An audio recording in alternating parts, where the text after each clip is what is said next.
ऐतिहासिक रूप से ये देखा गया है कि बाबरी मस्जिद के विध्वंस के बाद एक स्वतंत्र पार्टी के रूप में भाजपा ने बिहार के लोगों के बीच अपना आकर्षण खो दिया। 23 अक्टूबर को तत्कालीन भारतीय प्रधानमंत्री वीपी सिंह ने बिहार के तत्कालीन मुख्यमंत्री लालू प्रसाद यादव को लालकृष्ण आडवाणी को गिरफ्तार करने के लिए अधिकृत किया था, क्योंकि रथ यात्रा उत्तर प्रदेश राज्य की सीमा पार कर गई थी। 1992 में बाबरी मस्जिद के विध्वंस के बाद भाजपा ने बाद के चुनावों में खराब प्रदर्शन किया। 1995 के चुनाव में बीजेपी को 324 अविभाजित बिहार सीटों में से केवल 41 सीटें मिल पाईं। बिहार के मुख्यमंत्री नीतीश कुमार के मुख्य निर्वाचन क्षेत्र लवकुश को विभाजित करने के अपने निरंतर प्रयास में भाजपा राम मंदिर में मूर्ति की प्राण प्रतिष्ठा के अवसर पर अयोध्या में 20 दिवसीय लवकुश यात्रा शुरू करने के लिए तैयार है। 22 जनवरी को उत्तर प्रदेश के शहर में लव और कुश हिंदू देवताओं राम और सीता के पुत्र और बिहार में ये कोयरी, कुशवाहा और कुर्मी कृषि जातियों के बीच गठबंधन के लिए एक राजनीतिक शब्द भी है। 2 जनवरी को पटना से शुरू होकर पार्टी राम और सीता की कहानी से जुड़े अंश जिलों और बड़ी संख्या में कुर्मी कोयरी आबादी वाले जिलों से यात्रा शुरू करेगी।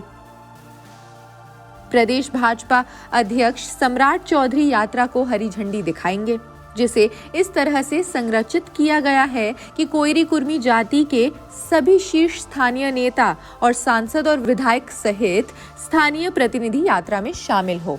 जनता दल यूनाइटेड के राष्ट्रीय अध्यक्ष पद से राजीव रंजन सिंह लल्लन के इस्तीफे और उनकी जगह बिहार के मुख्यमंत्री नीतीश कुमार को नियुक्त किए जाने को भाजपा द्वारा सिर्फ एक खेल की शुरुआत कहा गया। इस राजनीतिक नाटक में जल्द ही दूसरा अभियान भी होने वाला है। मैं एक हफ्ते से भविष्यवाणी कर रहा था कि लल्लन सिंह को हटा दिया जाएगा। आरजेडी नेता लालू प्रसाद से उनकी बढ़ती नजदीकी के कारण उन्हें हटाना पड़ा। हालांकि ये खेल का अंत नहीं है, वास्तव में ये खेल की शुरुआत मात्र है। इसके बाद भी बहुत कुछ होना बाकी है। इस खेल के अगले कार्य की प्रतीक्षा करें। बिहार के पूर्व डिप्टी सीएम और भाजपा सांसद सुशील कुमार मोदी ने पोस्ट किया। भाजपा के सूत्रों ने कहा कि श्री सिंह के खेमे में जेडीयू विधायकों का एक समूह था और वे पार्टी को विभाजित करने के लिए बोली लगा सकते थे। नीतीश कुमार ने वास्तव में लल्लन सिंह के उस कदम को विफल करने के लिए किया है। संभावना है कि ये यूपीए यानी कि अब का इंडिया समूह इसी में बने रहेंगे, लेकिन हमें इंतजार करना चाहिए और देखना चाहिए, सूत्रों ने कहा। एनडीए के सहयोगी और राष्ट्रीय लोक जनता दल के अध्यक्ष उपेंद्र कुशवाहा, जिन्होंने श्री कुमार के राजद के साथ गठबंधन करने और एनडीए छोड़ने के बाद उनके साथ मतभेदों के कारण जेडीयू छोड़ दिया, उन्होंने कहा जो कुछ हुआ वो अनिवार्य था।